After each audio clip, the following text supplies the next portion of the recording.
When I bought my dream home, I expected peaceful neighbors and quiet mornings. Instead, I found myself dealing with one of the most aggressive HOAs I had ever seen.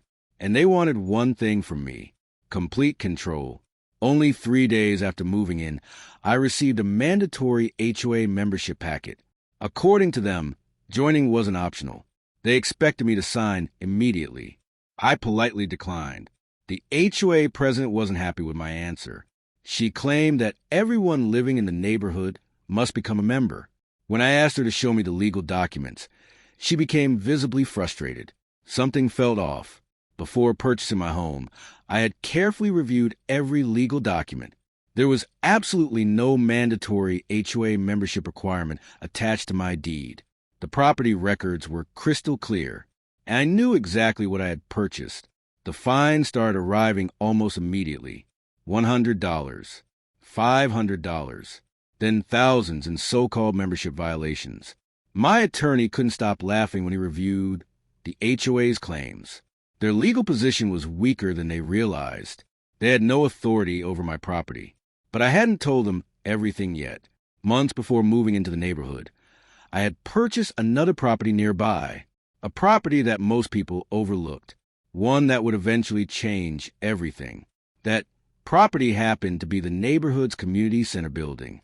The HOA had sold it years earlier during financial difficulties, and I had legally purchased it through a commercial real estate transaction. Ironically, the HOA leadership had never bothered to verify who owned their community center. They simply assumed they still controlled it. That assumption was about to become very expensive. By the time they fined me for refusing membership, I already owned the most valuable building in their neighborhood. They just didn't know it yet, and their biggest mistake was still coming. The HOA board wasn't willing to back down. Every week, they sent me new violation notices demanding membership fees. According to them, I owed thousands of dollars in fines. They were confident I would eventually give in. Instead of paying the fines, I began documenting everything, every letter, every email, and every false claim they made against my property. Ironically, the HOA continued holding board meetings inside the community center. They proudly referred to it as their building. There was only one problem. Legally, it belonged to me. I contacted the county recorder's office to obtain updated ownership records. The documents were absolutely clear. I was listed as the sole legal owner of the community center property. The county records left no room for doubt. Word about the HOA's actions quickly spread throughout the neighborhood.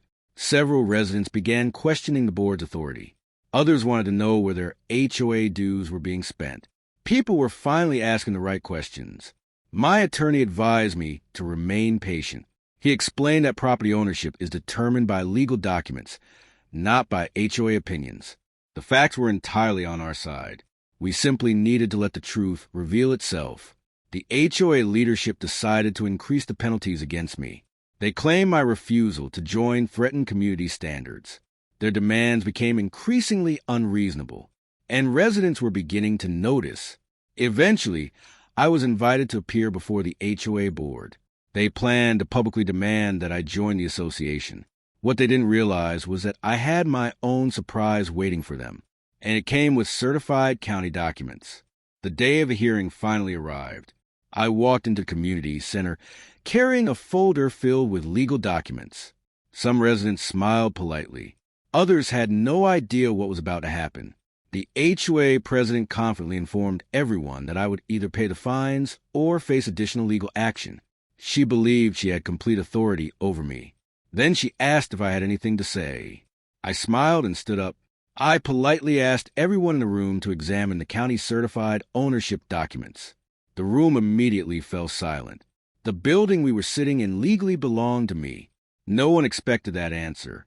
Board members passed the documents around the table in complete disbelief. The official county seal was impossible to ignore.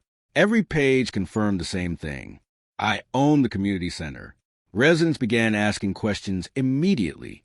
How could the HOA leadership not know who owned the community center? Had they ever reviewed the property's ownership records? Public confidence in the board quickly began to disappear. County officials confirmed that the property had been legally sold years earlier. The purchase transaction had been properly recorded and publicly available. Everything about my ownership was completely lawful. The HOA had simply failed to do its homework. By the end of the meeting, one thing became painfully obvious. The HOA had spent months trying to force me into membership, while unknowingly using my building. Their authority was beginning to crumble, and the biggest legal battle was still ahead of them. The news spread to the neighborhood faster than I expected. Residents couldn't believe the HOA had been holding meetings inside a building it didn't own. People began demanding answers from the board. Trust in the HOA leadership was quickly disappearing. County officials began reviewing the HOA's governing documents. They wanted to determine whether residents had been properly informed about community assets and ownership records. Several important questions remained unanswered. The investigation was expanding. The HOA president attempted to defend the board's actions. She insisted they had always treated the community center as HOA property. Unfortunately, assumptions don't override legal ownership. The certified deeds told an entirely different story. My attorney suggested something simple. Instead of creating more conflict, we can negotiate a lawful agreement for future use of the building. After all, I wasn't interested in creating problems. I simply wanted my property rights respected. Many residents thanked me for remaining calm throughout the dispute. They appreciated that I chose transparency over confrontation. For the first time in months, the neighborhood was having honest conversations. Things were finally beginning to change.